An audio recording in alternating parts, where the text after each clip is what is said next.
Hello friends, it's Mary back from Rocky Mountain Gardens and welcome to my channel. Guys, today is Flipping Friday. My friend Jamie, who normally hosts Flipping Friday, isn't sure she's going to continue this sort of collaboration in the year of 2022. But I plan to continue doing Flipping Friday with you on the third week of the month. Pretty much, I'll stick to that schedule. And that's what we're doing today. And I have this cute little trunk that I got from, where is it? I think I got it from the Ark here in Colorado. And was so darling, I just couldn't pass it up.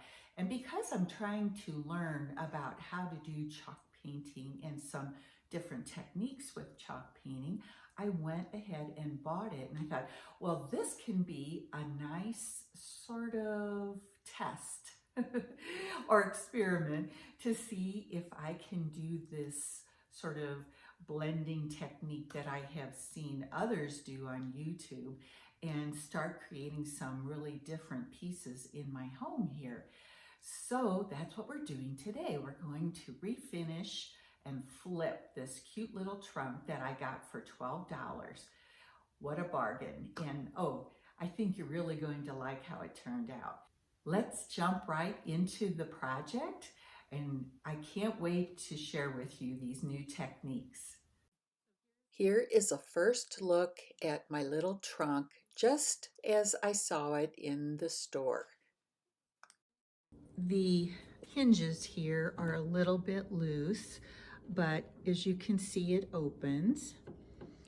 I have some work to do on the lid, making everything more sturdy, but I just loved this, and you can see it's scratched up as well. So we'll be doing some sanding.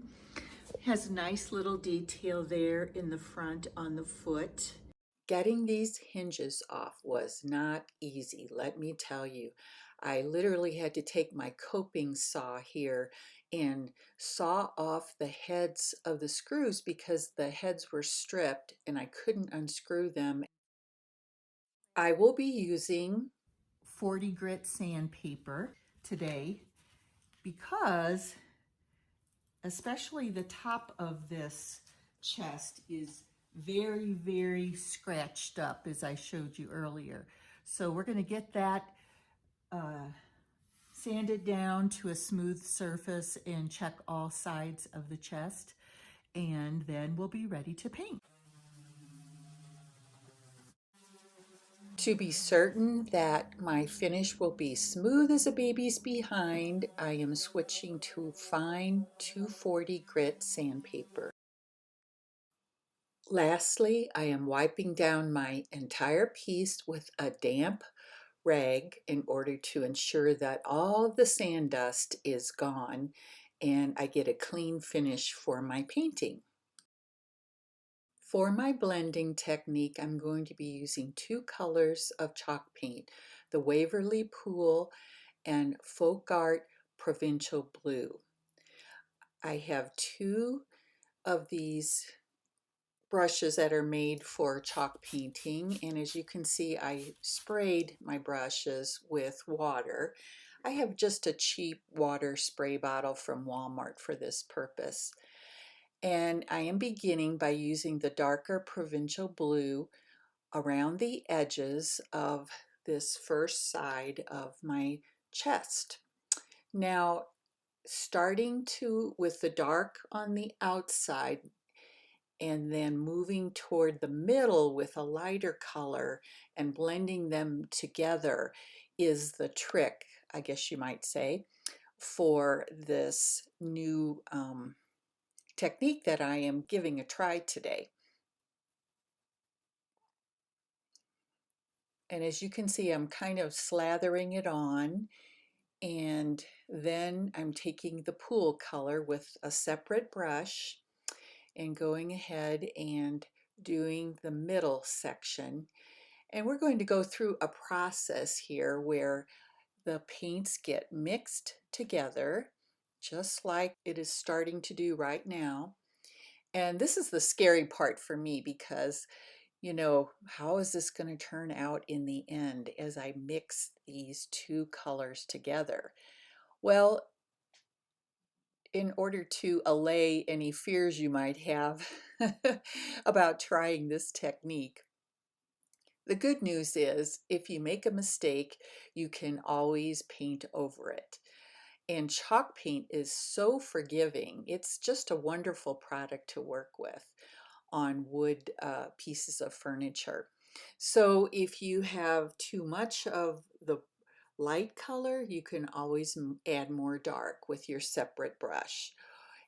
Or you can add more of the light color too if you need to and blend it into the dark shade.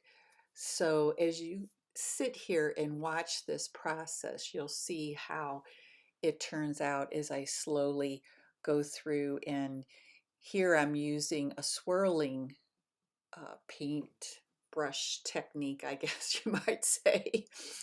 But I'm trying to kind of move the paint around and get it mixed up better. Here I am again, and I'm adding more of the dark with my other paintbrush, and it's kind of interesting because it the finished look is entirely up to you. What looks good to your eye? And as I said, it's a little bit scary, but you never really have to be completely worried because it will always come out in the end, and you can always add more paint. And what I especially love about chalk paint is even if it is dry, you can spray the paint with water and reactivate it, and suddenly it will be able to blend again some more. If you can stand back and take a look at it, and if you decide it's not quite right to your eye and to your taste, then you can always change it. And water is the magic trick, I guess, to enable you to do that with chalk paint.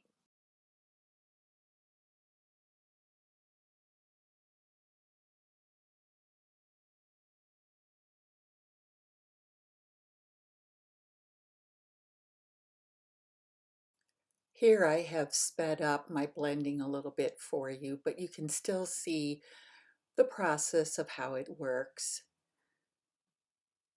And next I'm going to use this Waverly Truffle chalk paint, which is a fairly dark brown. And I've got a separate brush. And as you can see here, I'm spraying the chalk paint on my chest and adding this truffle paint on the edges.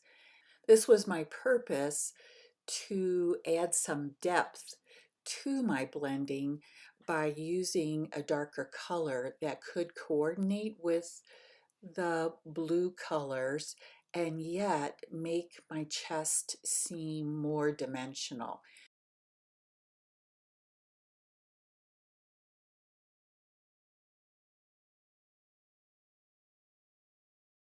And here you can see again on this piece, this is the front of my chest where I am spraying the chalk paint to reactivate it, adding the brown truffle paint on the edges, and watch how it blends together and gives it just, like I said, more depth and interest to my chest.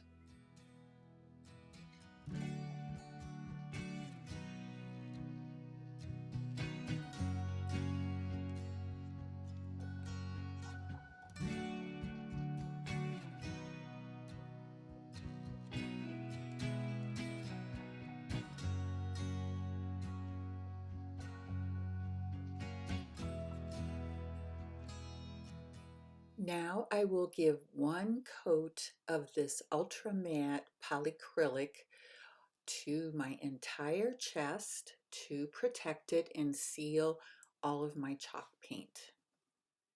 I plan to use some of this pack of Iron Orchid Designs. Most people call it just IOD. In case you haven't heard of this company, they create these transfers that are just beautiful and can be added to painted furniture, really to almost any project you might like. And I'm going to be using some on this project on my little chest because I want to add some really nice interest to my chest. Now, all IOD packages come with a small tool that you use to apply the transfer with. And this is how they look. It's really nice how they come with this grid on them to help you make them be straight on your project. And there are multiple pages in this set that I purchased, as you can see here. And these transfers can be cut apart to fit the size of your project or the area you want to add the transfer to. So I'm going to pick out some, cut them out, and lay them on my piece here, and we're going to go ahead and attach them, transfer them onto it, and we'll see how it looks. And you can see the technique that I've learned about for doing these transfers onto your project. And one of the most important things is, especially with a painted furniture project, IOD says do not wax your furniture before adding a transfer, because the wax will resist the adherence of your transfer onto your furniture. And so that is why you saw me earlier using a coat of polyacrylic to seal my chalk paint. That is a safe product to have your transfer adhere to. And after I'm done, we'll be doing one more coat of polyacrylic in order to seal the transfer. Now I have two pieces of flowers that I have cut away from the larger transfer sheet.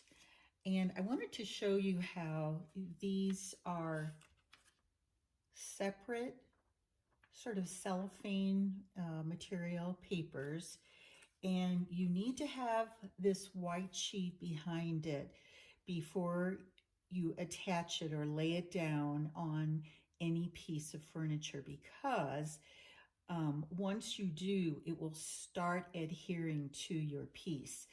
So be very careful when you lay your piece down on the painted surface that you do not remove the white paper until you are sure that you have it placed exactly where you'd like it to be in the end. And so I'm going to start with my larger flower here. You see I have two smaller ones. I want to kind of put them together in something like this, I think. But we're going to start with this piece, and I have my little tool here. And of course, this is my first time doing it, so I'm a little bit nervous, like I always am when I'm trying something new. But I'm going to put a little bit on, not straight up and down, but rather on a little bit on a curve on this corner over here. Now I'm going to press it down, and then I'm going to take my tool and start rubbing. And I'm going to rub it and take my time with this process. And I'm going to pull it up. I want you to see how it is beginning to attach. So let's continue our rubbing to get it very firmly onto my surface here. Now I'm going to start like I did before, pulling it up. And guys, if you see it has not attached in any area, like I can see some pieces not attached there, I'm going to lay it right back down and continue rubbing on that spot to make sure those pieces are on my surface. Let's test it and look again. And now they are attached. Wonderful. And so before I take away this cellophane, I'm going to double check all areas. Looks good. And there you have it, guys. Doesn't that look fantastic? I tell you, it's like magic. Now, I do have a handle. This chest did not come with a handle, so it is going to be placed right here, and I sort of wanted to have it on this lid to my chest to see if the florals, were coordinating with the location of my handle. So I think I'm going to set it here, a little bit down. Just going to lay it down and get my tool and rub this onto the surface again.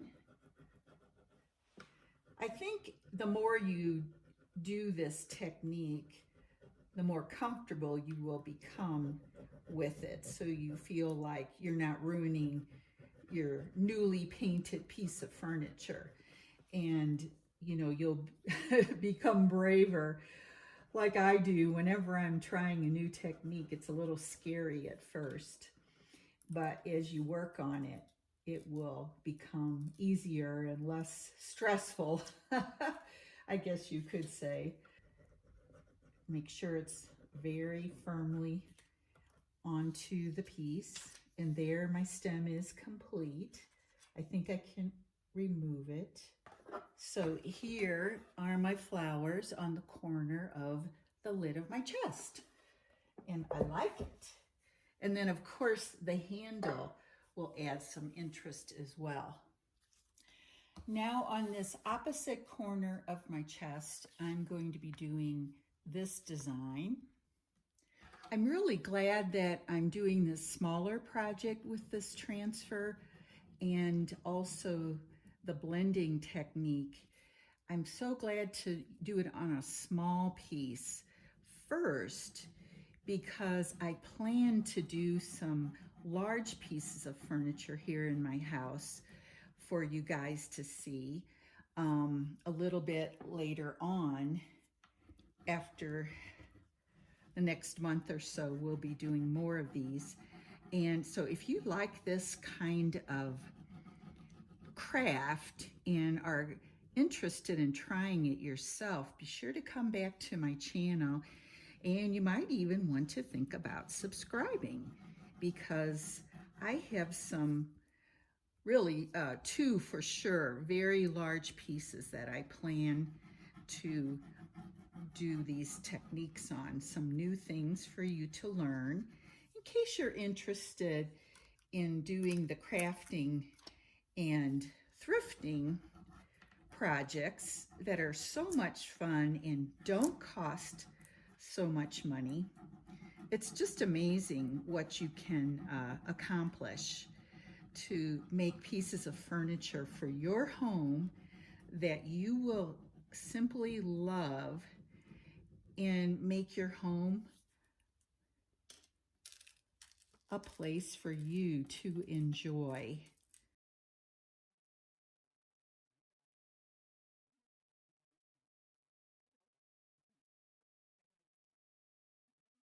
And then I have a smaller version right here, and these two sections will be sort of attaching to each other. And we'll go ahead and rub this on.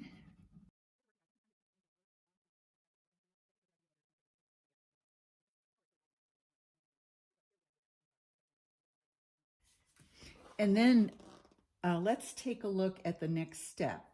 What the directions say to do is to rub with your fingers on your image to burnish the image down nicely. And lastly, you are supposed to take a soft cloth and do a little more burnishing on the image to make sure that it is down for good. Very well attached. Have a look. I really like that. It is just a new thing for me to do, and I'm so excited about it. I am pre-drilling some holes for my hinges because I had to offset them a little bit since I had to cut the original screw heads off and left part of the screws in the wood. So my hinges are, as I said, offset a bit. And now I'm screwing in the new screws, and everything is going to be just perfect for the opening of this lid. It's going to work very well and be more sturdy and functional. My chest is completely finished, and I wanted to share with you how the inside turned out. I love seeing the wood grain with this dark wax that I added. And I added also this chain to act as a stop when I open the lid so it doesn't flop back, you know, and possibly damage the hinges. And all I did is I took a chain that I got from the Dollar Tree, and it was actually on a plant hanger. Cut it off. I simply screwed in the chain on either side, and then that makes it possible for me to have the lid open and then close it up easily. The chain does not keep the lid from closing all the way. As you can see, I've got my hardware on completely with my transfers and blended paint. It's all one beautiful piece. Now I want to show you next what I'm going to be using this little chest for. Now I've just placed a couple of my new quilts that I thrifted into the chest, and you can see I can fit 2 good-sized quilts into this small chest. Isn't that cute? And it's perfect for storage for them. So my friends, stay tuned for more projects. I sure hope you enjoyed this one with me. And of course, since it's after Christmas, we're going to be moving on toward gardening videos as well, if you are one of my followers who enjoys that subject. So guys, I will say goodbye for now. Thank you all for stopping by and sticking through this rather long video in order to see my finished piece. Until next time, this is Mary saying bye for now.